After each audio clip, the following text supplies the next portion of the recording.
So hello everyone, this is our last week and the last chapter. This is an online chapter, chapter number 23, and in this chapter we are going to talk about security threats. What are the security threats to our computer and to the network system? So we are just very precisely in a summarized way we are going to learn what does the security means and what are the threats to our network system. So let's first of all talk about security. What does security means? The protection afforded to an automated information. Security actually means protection. You want to protect your data, you want to protect your system, you want to protect your resources. From whom? You want to protect it from unauthorized users who should not be able to read your data or access your network lines or access your resources.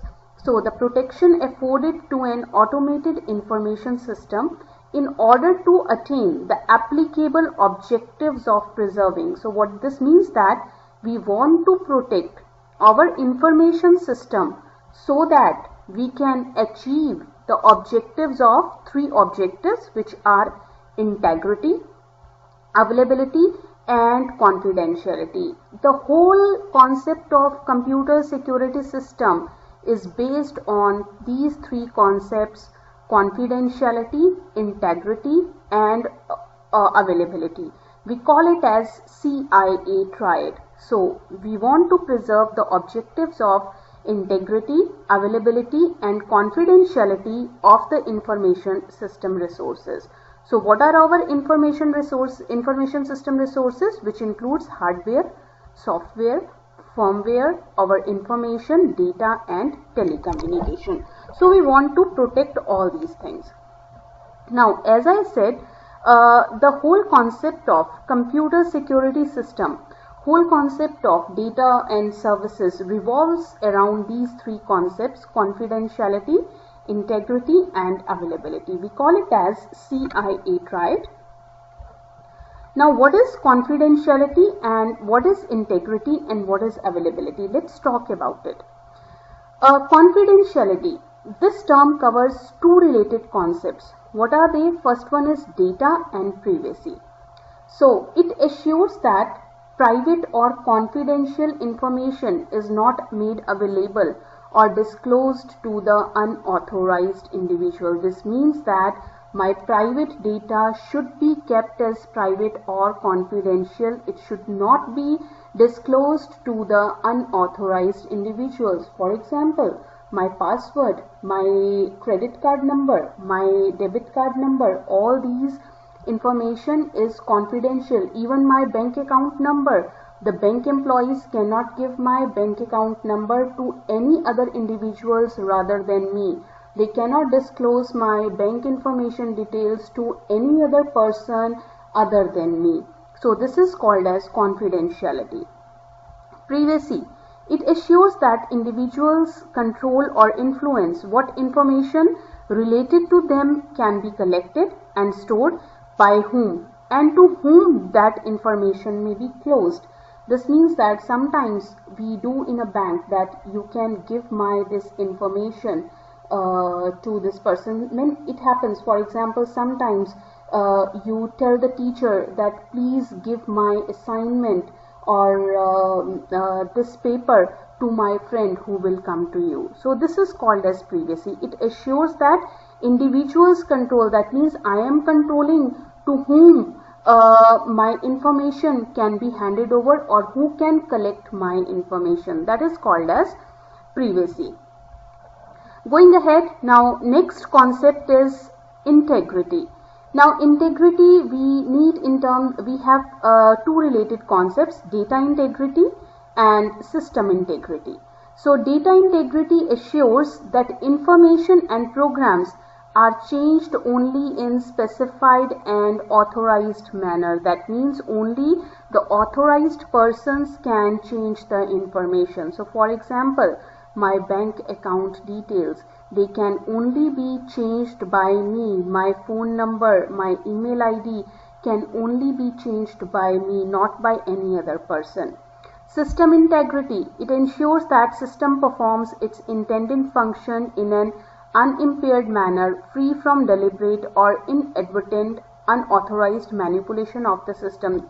System integrity means my system performs as it should be performing. So for example, someone comes and change the password of your system, that means the integrity is violated. In that case, when you try to log in into your system, you cannot log in. The access is denied to you. So that means your system is not performing. It is not allowing you to enter inside it, right? So that is called as system integrity is violated. System integrity means your system should perform its intended function in a uninterrupted manner.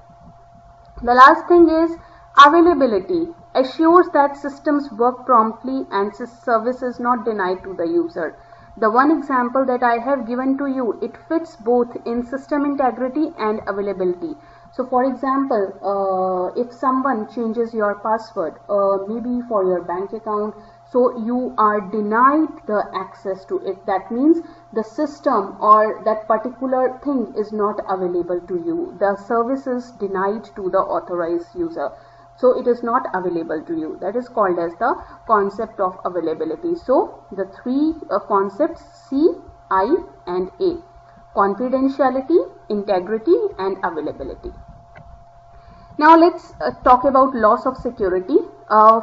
FIPS Pub 199 identifies the loss of security in each category. So how can we identify that there is a loss of security? In case of confidentiality, if the information is known to the unauthorized people or it is disclosed to the unauthorized people. So for example, if I disclose your password or I disclose your marks to your friends, that is called as confidentiality. Integrity. Unauthorized modification or destruction of information. For example, I sent you an email that tomorrow will be test. And someone intruded in between sits and he modifies the message like there is no test tomorrow. So that means he is unauthorized. Unauthorized modification of data is called as loss of integrity. Availability. Disruption of access to or use of information of an information system. So for example, if someone changes the password of your system is not available to you. So that means you cannot use your system, which means that if this is a loss of the system is not available to you, and hence it's a loss of security in case of availability category. Now let's talk about some additional security objectives. Some information security professionals feel that 2 more objectives should be added to this. So what are the 2 other objectives which should be added? The first one is authenticity and second one is accountability. Authenticity means verifying that users are who they say they are and that each input arriving at the system came from the trusted source. This means that authentication, first of all, you need to verify that who you are. For example, in the college, you need to bring your ID card, which means that you are an authentic student, right? And even when you try to log in into a system, you provide your username and password, which tries your authentication. So the property of being genuine and being able to be verified and trusted is called as property of authenticity. Confidence in the validity of a transmission, a message or a message originator. This means that verifying that users who they say they are and that each input arriving at the system came from a trusted source. So that is called as a property of authenticity. Now, what is accountability? Accountability is the security goal. It's the action of an entity that can be traced uniquely to that entity. So for example, if I send you a message from my system, it can be traced back from which IP address that message has been generated. So action of an entity can be traced uniquely, and non-repudiation, that means there is no dispute or denial. So the security goal that generates the requirement for actions of an entity to be traced uniquely to that entity. So this supports non-repudiation, deterrence, fault isolation, intrusion detection and prevention, and even after action recovery and legal action. Because we know that truly secure systems are not yet an achievable goal. There is not something like a truly secure system. We must be able to trace a security breach to a responsible party. Systems must keep record of their activities to permit later forensic analysis to trace the security breaches or to aid in the transaction disputes. So these are the two more security objectives which some experts feel that it must be added. Alright, so now we talk about some threats and attacks and their consequences. Alright, so threats and attacks. So this table describes 4 kinds of threats consequences, and it lists the kind of attacks that results in each consequence. So there are 4 threats. Four threats, and there are attacks in case of each threat consequence. So what are the 4 kinds of threats? We have confidential. We have unauthorized disclosure, that is a threat. Deception, disruption, and usurpation. So unauthorized disclosure, it's a threat to confidentiality. Then we have deception, it's a threat to either system integrity or to data integrity. Disruption is a threat to availability or system integrity. Usurpation is a threat to system integrity. Right, now let's talk about all these threats in detail. So let's first of all talk about unauthorized disclosure. It's a threat to confidentiality. What does unauthorized disclosure means?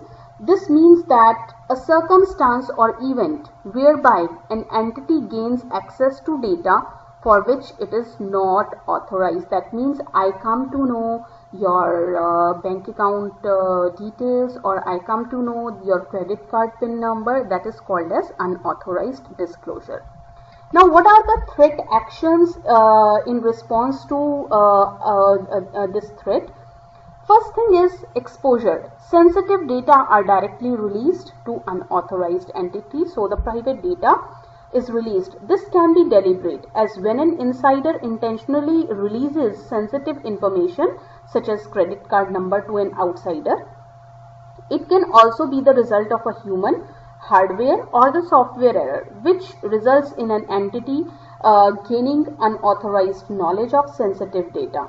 So there have been numerous instances of this, such as universities accidentally posting students' confidential information on the web. So that's one of the examples. Next is interception. Interception is unauthorized entity directly accesses sensitive data traveling between authorized sources and destination. That means someone is intruding between the communication. So interception is a common attack in the context of communication on a shared local area network, such as your wireless LANs or a broadcast Ethernet. Any device attached to the LAN can receive a copy of the packets intended for some other person, and on the internet, a determined hacker can gain access to the email traffic and other data transfer. So all these situations create the potential for the unauthorized access to the data. Next attack is inference, a threat action whereby unauthorized entity indirectly accesses sensitive data by reasoning from the characteristics or byproducts of communication. So this is not directly.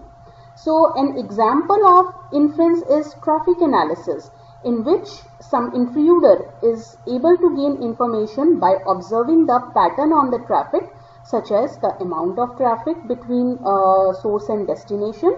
Another example is the inference of detailed information from a database by a user who has only limited access, and this is accomplished by repeating queries whose combined result can enable the intruder to infer something, to draw a conclusion.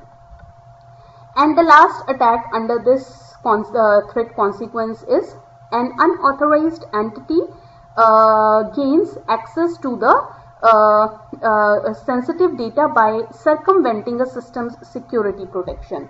So an example of intrusion is an adversary gaining unauthorized access to the sensitive data by overcoming the system's control protection or the authentications. So deception. Deception is a threat to either system integrity or data integrity. That means I am decepting someone.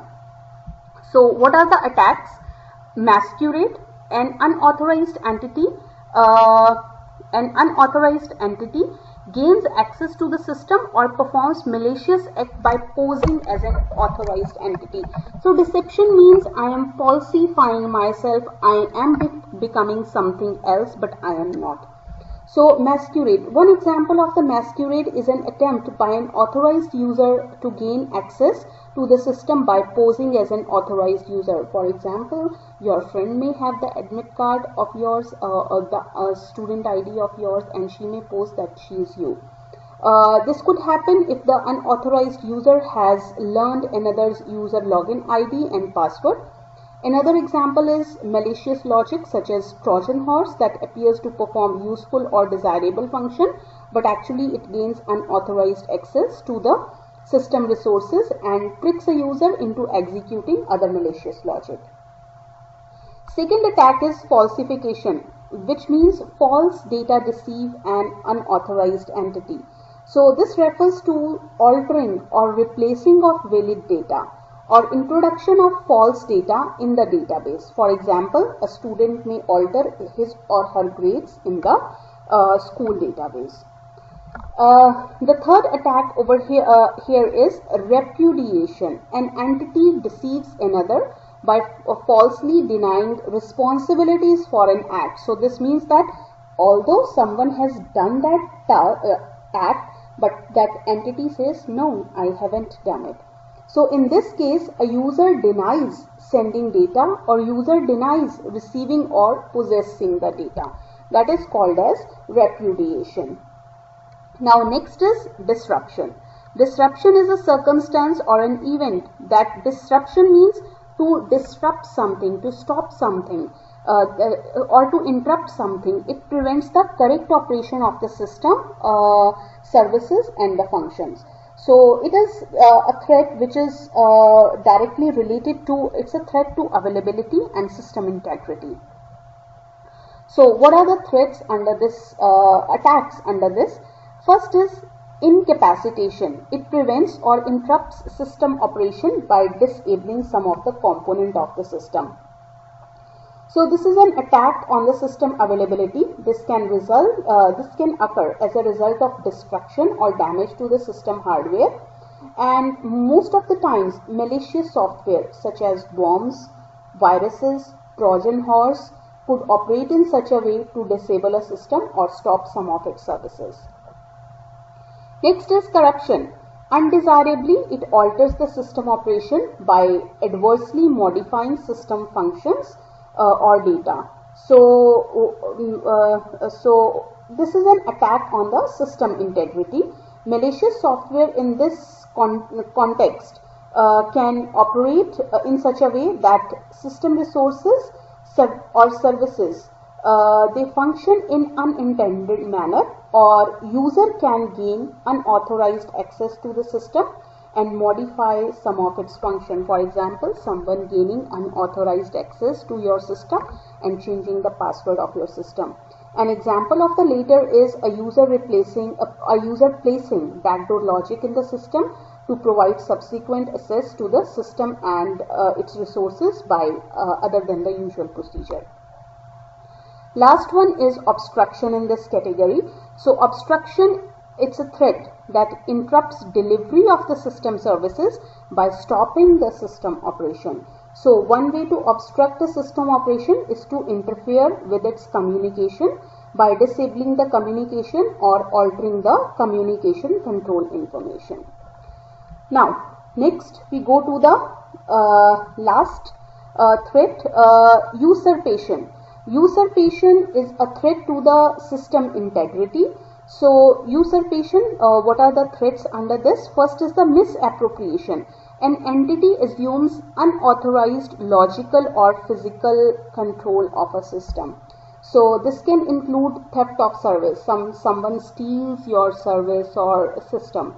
An example in a distributed denial of service attack, when malicious software is installed on a number of systems to be used as a platform to launch traffic at a target host, and in this case malicious software makes unauthorized use of processor and the other system resources.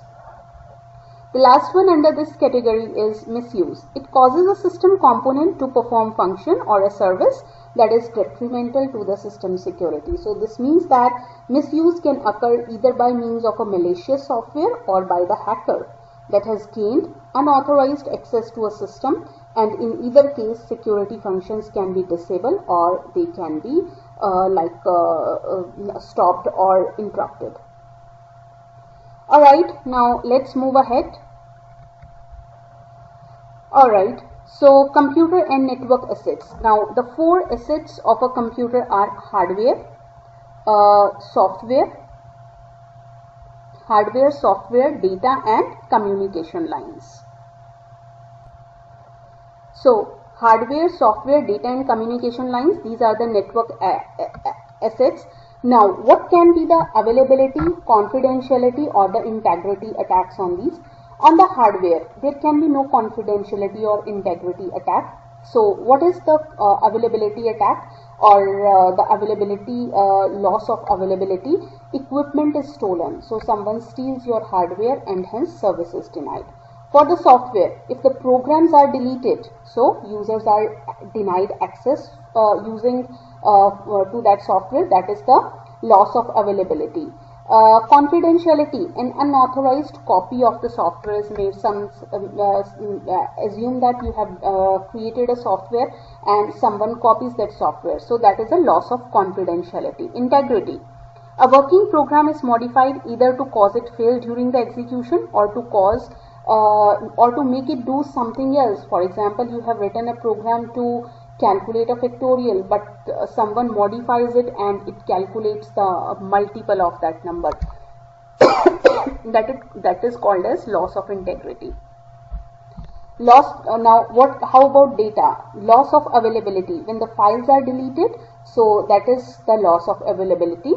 Unauthorized read, for example, you are not supposed to read someone else's assignment or homework, that is loss of confidentiality. An analysis of statistical data relieves underlying data. Integrity, existing files are modified or new files are fabricated. Communication lines, messages are destroyed or deleted and communication lines are unavailable. It can be like sending too much traffic or making the botnets or something like this.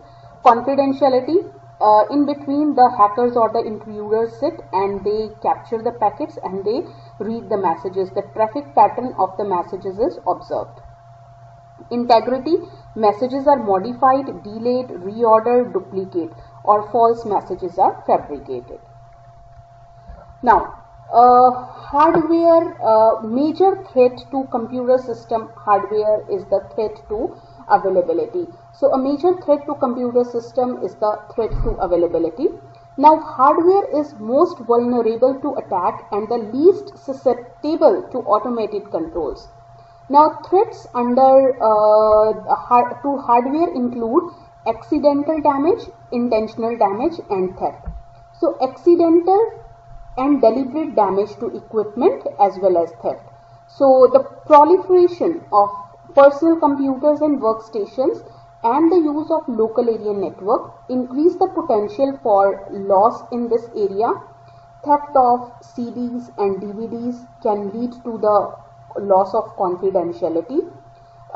Physical and administrative security measures are needed to deal with this type of theft. Alright, moving ahead. Software. Software includes operating system, utilities, application programs, and the key security threats are software can be easily deleted, software can be changed or it can be damaged, it can be modified, license can be compromised. This is one of the biggest problem. License can be compromised or misused, and there can be a piracy. That means there can be a duplicates of the software. Alright, now let's talk about security concerns on data. Security concerns with respect to data are broad, which encompasses availability, secrecy, and integrity. Alright, let's talk in detail about it. So the more obvious concern with the secrecy is the unauthorized reading of data files or databases, and this area has been the subject of more research and effort than any other area of the computer security. A less obvious threat to secrecy involves the analysis of data, and it manifests itself in the use of statistical databases which provide summary or the aggregate information. So presumably the existence of aggregate information does not threaten the privacy of the individuals involved. However, as the use of statistical databases is growing, there is an increased potential for the disclosure of personal information. So this means that the characteristics of constituent individuals may be identified through the careful analysis. Let's take an example. For example, if we have a database table and if there is one table that records the aggregate of the income of some people, let's name them as A, B, C and D, and other table records the aggregate of the incomes of A, B, C, D and E, and the difference between the two aggregate can be the same as the income of E. So now the problem is exacerbated by increasing the desire to combine the data sets, and in many cases matching several data sets for inconsistency at different levels requires access to individual users. So this can be a major concern, secrecy, data secrecy. And finally, data integrity is a major concern in most installation, because modification to the data files can have consequences ranging from very minor to even very serious consequences also. There can be some other major security concerns are files can be deleted, files can be stolen, there can be unauthorized reading of the files, and incorrect but intentional data analysis. That's one of the most important, you can say, the hot and burning topic in the computer security. Alright. So network security attacks classification. Network security attacks can be classified into two categories: passive attacks and the active attacks. So we have two types: passive attacks and the active attacks. Now what is a passive attack? A passive attack attempt is to learn or make the information from the system but does not affect the system resources, whereas active attack attempts to change the system resources or affect other information. So the goal of the attacker is to gather the information without being noticed, and it does not affect the system. So the types are release of message contents and traffic analysis. And active, it involves some modification of the data. It attempts to alter the system resources or it affects their operation. Passive attacks are very difficult to detect because they do not involve any alteration of the data. So typically the people are observing the message traffic sent and received in a normal fashion, and neither the sender nor the receiver is aware that someone is watching them or someone is observing the traffic pattern. However, it is feasible to prevent the success of these attacks, usually by means of encryption. So emphasis in dealing with passive attacks is on prevention rather than detection. Alright, moving ahead. So now let's talk about some of the active attacks. So the first category in the active attacks is replay. Replay means Passive capture of data for later transmission and usually after being modified. That means you capture the data and then you transmit usually after being modified. You modify the data and then you retransmit the data. Masquerade is pretending to be someone else, usually to obtain unauthorized access to data. So you are someone else but you are pretending someone else. Why? Because you want to obtain or read some unauthorized data. Modification of the messages. Some portion of the legitimate messages are altered. So you change or you alter the message. For example, a bank message, your account is credited with $400 and in between the intruder sits and he modifies the message, your account is credited with $40, right? So this is modification of the messages. So it can be both masquerading and modification. So in this case, the person who is sitting, he is masquerading. He is someone pretending to be someone else. Denial of service, preventing the normal use of the service. So just like I gave you an example, someone comes in the possession of your credit card pin and when you and change that pin. So when you next time try to use your credit card, you are denied to use it. So that is called as denial of service. Behavior patterns. Now let's talk about behavior patterns of intruders. So we have insiders and outsiders. Insider attacks. So insider, the persons who know everything, who are inside the company or who know the installation, who know everything about what are the components and what is where. So they have access to and knowledge of the internal system and the processes. They are often motivated by revenge or feeling of entitlement. So insider attacks usually have a jealousy or they have the revenge. Usually been with a company for a fairly long time and they are often the trusted people. Outsider attacks.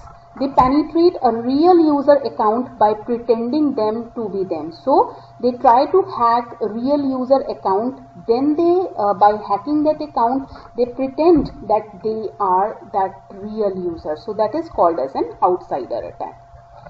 Now let's talk about intrusion detection. Now the purpose of intruder.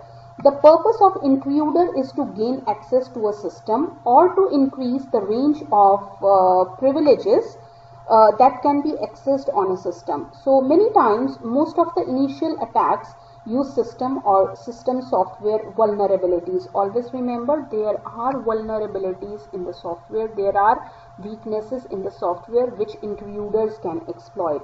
So they often use system or software vulnerabilities that allow a user to execute code that opens a backdoor into the system, and intruders can get access to a system by exploiting the attacks such as buffer overflow on a program that runs with certain privilege.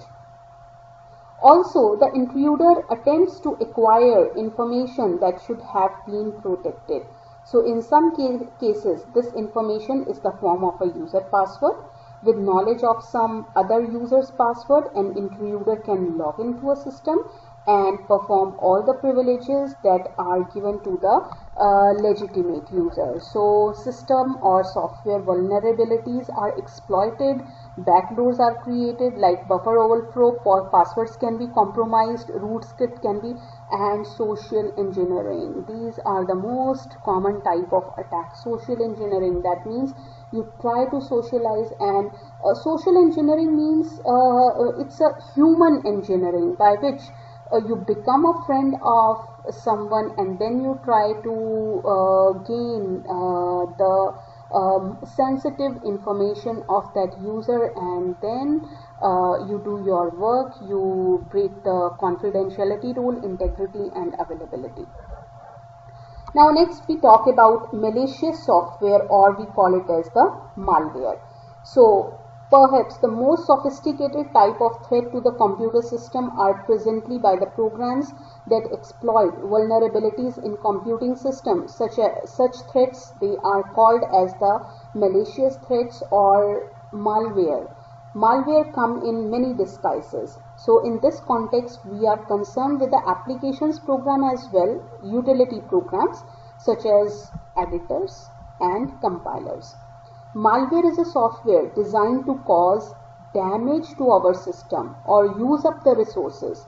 It is frequently concealed within or masquerades as legitimate software. Sometimes you are directed to the sites which say that if you have antivirus installed, it will say that this is not a trusted source.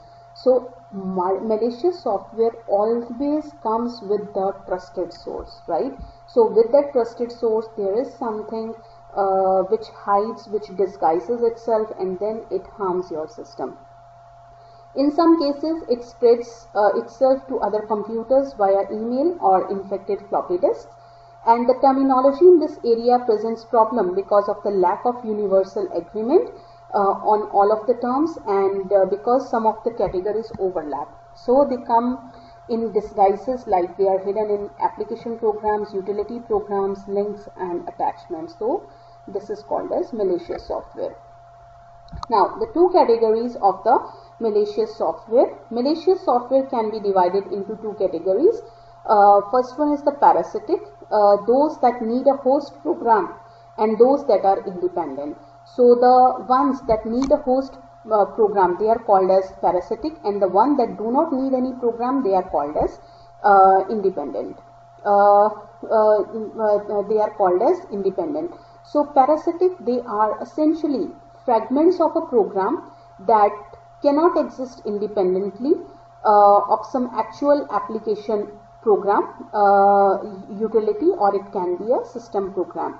Examples are viruses, logic bombs and the backdoors.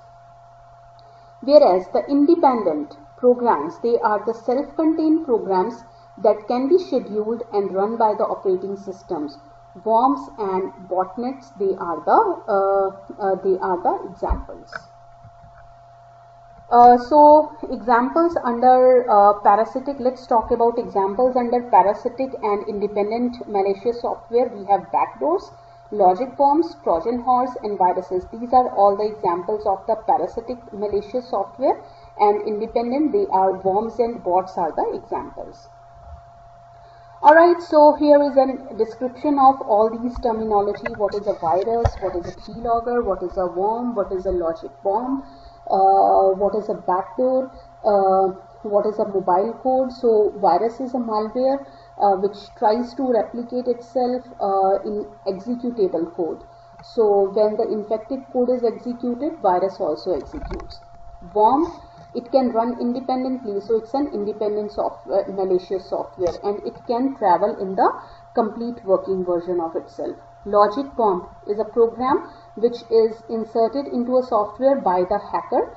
Logic bomb lies dormant until some predefined condition is met or some condition is raised. Trojan horse, it's a computer program that appears to have a useful function but also have some hidden malicious function that evades the security mechanism. Backdoor, or we call it as a trapdoor, a mechanism or a system that bypasses the normal security check. Sometimes it happens there are security checkings, you want to bypass that security check. So in computer language we call it as a backdoor or a trapdoor. Mobile code, it's a software code that can be shipped unchanged to heterogeneous collection of platform, and it can be executed with same semantics. Exploits, code specific to a single vulnerability. So exploit means a code has some weakness. Downloaders, programs that installs other items on a machine that is under attack. Usually downloader is sent in an email. Autorouter, malicious hacker tools used to break into new machines remotely. Virus generator, these are the set of tools for generating new viruses automatically. Spammer programs, these are used to send large volumes of spam emails. You might be receiving the spam emails, unwanted emails. Flooders, used to attack network computer system with a large amount of traffic. Keyloggers, keyloggers are the softwares, or it can be the hardwares, which can be attached on your system and they capture the keystroke of keystroke. So the basic purpose of the keylogger is to capture your confidential information like your passwords. Rootkit, Set of hacker tools used after attacker has broken into the computer system and gained the root level attack. Zombie or bot. Programs activated on an infected machine and which are activated to launch attacks on other machines. Spyware, a software that can spy your system, that can collect the information from your system and send it to the another system. Adware, you might have seen this adware, advertising which is integrated to a software. Many times you have seen that while you are browsing the internet, some advertisements, they pop up on your browser screen, so it can result in a pop-up ads or redirection of a browser. So that is called as an adware. So that is all about this chapter, and we finish our syllabus, and thank you so much.